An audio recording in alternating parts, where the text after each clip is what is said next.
In this video, I'm going to be building every single Toy Story movie in LEGO, featuring massive builds, intense boss fights, and an evil green iPad. Up first is Toy Story 1 from 1995, and I'll be building Andy's room, since there's a ton of iconic scenes that happen in here. To get started, we'll need the hardwood floor covering the entire room. Next, we should begin on the walls, so I made this white wooden section that can then be popped into place to form the back wall, which is a great start, but then halfway up the wall changes colors to this classic blue, and the wallpaper is covered with a ton of clouds. And to fill up these gaps, there will be windows, which can slide into place, and the one on this side will be cracked slightly open, which will be important later on. The next thing we need is Andy's bed. So first is the frame, and if we flip it over, it'll make it easier to connect all four legs on the corners. After that, we can get the head and footboards into place, and wrapping up with the mattress in the middle. Now that the bed is done, we can place it down in the room. And on top of it, we can recreate the scene when Andy first gets Buzz Lightyear, and after getting out of the ship, he's greeted by Woody. Alright, the room is really starting to come together, but we aren't done yet since there's still plenty of empty space, so I think over here we should add Andy's desk. Starting off by getting the legs in place, along with the first shelf, and then adding even more legs on top that will support the desk.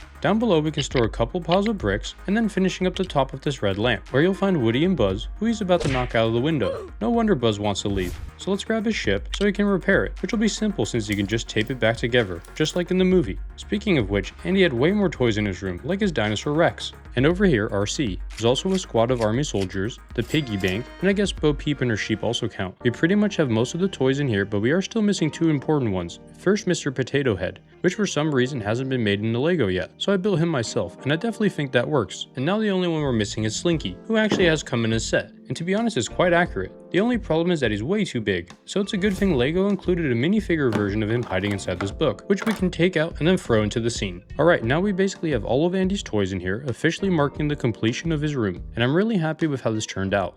The next movie I'll be building is Toy Story 2, in which Woody gets stolen, so Buzz and the other toys launch a 4-stage rescue mission, beginning with stage 1. So to build it, we'll need the road, which will be covered in yellow street lines, and driving here will be the Planet Pizza truck, who is attempting to avoid all three of the traffic cones that the toys are using to get across, which they did, meaning stage 1 of the rescue was a success. So let's move on to phase 2, when the toys break into the collector's apartment, beginning up front with a flower planter, where we can add in several bushes filling up the entire thing. Alright, the yard is looking nice, so we can begin on the building itself. It's pretty tall and made mostly out of orange bricks. Near the bottom of the building, I left this vent that can be opened up to let everybody inside, where they have to navigate through this ventilation tunnel that leads them to the elevator shaft, which is the start of phase 3. First, we'll need to enclose this entire section with walls, where we can also add these two doors on different floors. To get up, Buzz decided to climb up the wall while pulling everybody else behind him. It probably would have been easier for them to just use the elevator, but it's guarded by the evil Zurg, who is armed with his deadly blaster. So let's send Buzz to fight him, but not our Buzz, the newly upgraded one from the store, and they'll end up having quite an intense battle, but that'll go on for a while, so let's get them added in with the rest of the build. And if you're enjoying the video so far, hit the subscribe button or I'll make you battle Zurg. Anyways, the whole point of this rescue mission is to save Woody, which is stage 4, and he's located in this ventilation shaft, just one floor up, along with Jessie, Bullseye, and the Prospector, all escaping from the collector, or so they think. With that done, we can connect this section with the rest of the build, meaning we've completed the rescue mission from Toy Story 2, and I think all these scenes really capture the vibe of the film. Now it's time to move on to Toy Story 3. In the movie, Andy moves out for college and ends up donating all of his toys to the Sunnyside daycare, which doesn't go very well for them, so they have to break out. The first thing I'll be building is the outside of the daycare, starting off with these two flower pots, then a small path heading towards the door, which is made out of glass and then surrounded by two large pink windows. Then around that we'll continue the walls on all the sides. Next we'll need to add on the roof panels, which are turquoise. Great, the front of the daycare is now done, so let's head inside where I'll be building the caterpillar room, and it needs a lot of work, beginning by covering the floors with smooth tiles. And to block off the rough looking backside of the entrance, let's get some walls in front, and finishing off with another section over on this side. In here you'll also find a large table accompanied by chairs on each side. This will be an arts and crafts station for the kids, so they can make paintings like this. In the corner there's also this plant, and over here a plastic bin that can be filled up with the toys when it's time to clean up. Sitting over here on the chair will be Lotso the bear, this purple octopus, and over here this orange fella. Alright, this room looks like a great daycare. However, the kids definitely play a bit rough, and when Andy's toys complained, they got locked up by Lotso, forcing them all to escape the daycare. And getting out would be quite easy if it weren't for this giant stone wall surrounding the playground. With that complete, we can move on to the play structures. So if we add this section of wood chips, it makes for a great spot for the swings that can actually sway back and forth. And over on this side will be a large tower, and that's where you'll find this guy guarding the wall. That actually makes for a pretty effective watchtower. but I do think it could use a slide, so that can go right next to it, which actually works really well. For the toys to escape, we'll need to add the trash chute, which leaves the freedom beyond the wall. With a plan in place, we can add all of Andy's toys heading this way to break out, and it also means we've completed the Sunnyside daycare from the third film. And I really think all of these sections I included turned out great, and it might even be my favorite build up to this point.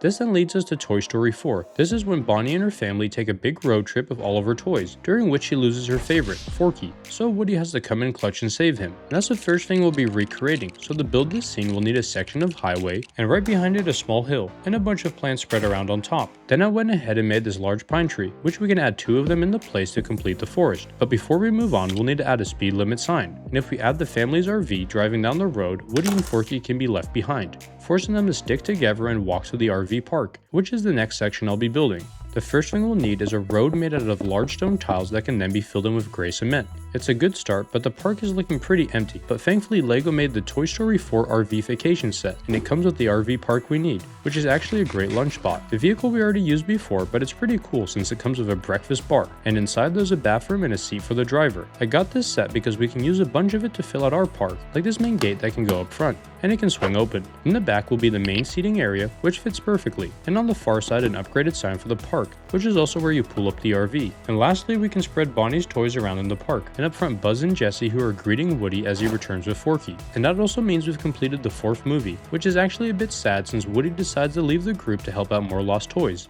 But don't worry since he returns in Toy Story 5, in which, wait a minute, I actually don't know what happened since I haven't seen the movie yet. So I headed over to my local theater, made my way to my spot, watched the movie, which I actually really enjoyed. And I also figured out I want to build Bonnie's room, since there are a bunch of fun moments that take place here. To start off, it'll need to be covered with wooden floors. With that done, we'll need to add in the furniture, beginning with Bonnie's bed. So let's head back to Andy's room since the bed we made for him was quite similar. I'll just need to make a few changes, like swapping out these posts on all sides, and simplifying the headboard. Lastly, I'll change out Andy's bedding since Bonnie's is colored green, and to finish that, it'll need to be tiled off, making it nice and smooth. Alright, this works, so let's get it placed down in the middle of the room. Next to the bed, we can go ahead and make the nightstand, which I actually added in a drawer that can be pulled open to reveal a bunch of stuff inside. I also went ahead and made this simple lamp, but I think it does the job so we can have it sit on top. At this point we have most of the furniture in place, but it really feels empty in here, so we should start adding in the walls, starting off with the bottom half, which makes for a great spot to attach all the windows on top. And then finally, to finish up the walls, we can add in a ton of green bricks. At this point the room is really coming together, well besides this gap, but that's why I made this built-in shelving section. It's similar to the other walls, but it has 3 cubbies that can be used to store all of Bonnie's toys when they aren't being played with. That works really well, so let's get it placed down with the other walls back in the room. And to hold everything in place, we'll need to connect them all with one more layer of wood. At this point we are only missing one major part of the movie, Lilypad, the main bad guy, so we'll definitely need to make her, starting with the blue screen, which is surrounded by a green frame, and on top a couple of rounded off sections.